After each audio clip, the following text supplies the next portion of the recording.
নমস্কার বন্ধুরা, কেমন আছেন সবাই? বাঙালিয়ানা আলোর কিচেনে স্বাগত সবার।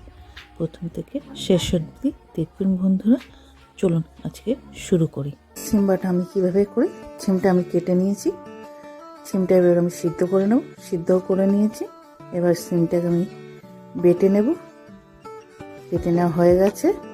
এবার ওটার মধ্যে আমি দিয়ে দেবো সব রকম মশলা, নুন, চিনি স্বাদ মতো, লঙ্কার গুঁড়ো, হলুদের গুঁড়ো আর 2 কোয়া রসুন দিয়ে এটা আমি ছেড়ে দেবো। গরম তেল করে নিই। তেলটা গরম হয়ে গেছে। এবার দিয়ে দেবো কালো জিরা আর ওই সিম বাটা।